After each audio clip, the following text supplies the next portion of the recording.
want to hear, but you will hear out there in 2014. And that will be fine. Right, well, you better be prepared.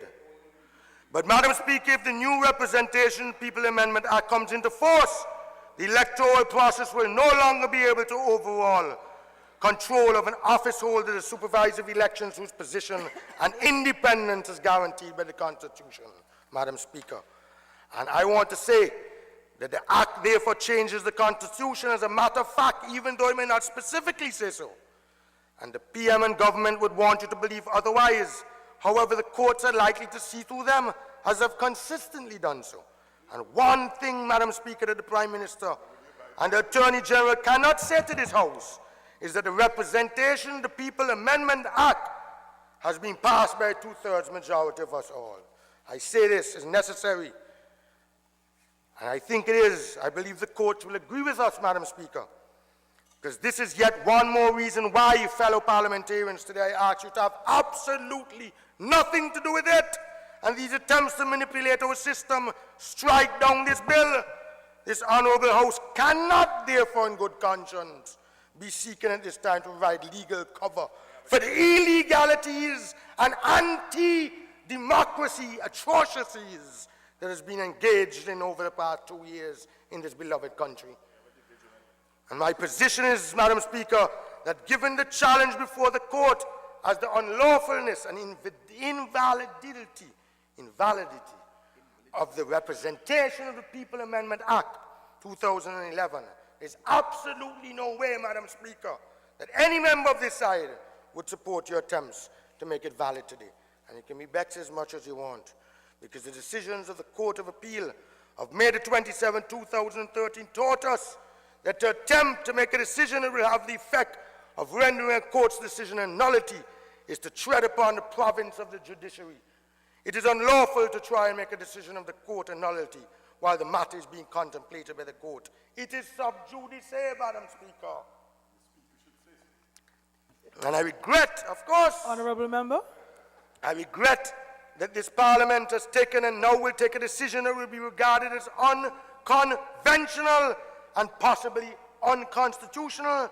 The supervisory elections is to be an independent constitutional creature, exercising her best judgment in carrying out her functions. But, Madam Speaker, in ending and in concluding, because I know you don't want to hear no more from me, I'm afraid for the future of elections in this country, the future of boundaries, the future of freedoms of rights. And if we cannot expect the best from those assigned to safeguard our freedoms, then, Madam Speaker, our democracy as we have known it to be will continue to be in jeopardy.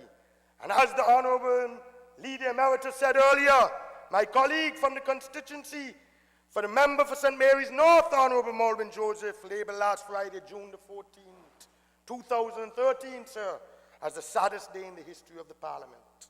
Today is even sadder, Comrade Joseph. It is sadder, and I regret, Madam Speaker, that we are asked to come here to approve the illegalities and irrational behavior of our Prime Minister, who shows absolutely no remorse, no regret, no apology. You should apologize to the people of this country and to the courts. Do the honorable thing. Definitely, I'm not going as far as saying you must resign. There are others out there saying you must resign. There are other prime ministers who feel you should not be sitting there as chairman of the OECS. Yes. They've even asked us to write to them. But let me say no more, Madam Speaker. I am saying you should do the honorable thing.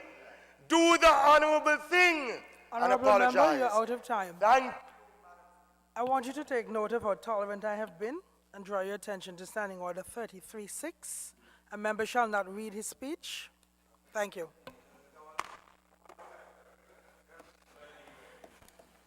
Acknowledge Honourable Member for St. John's City South. Thank you very kindly, Madam Speaker. They're not speaking over there?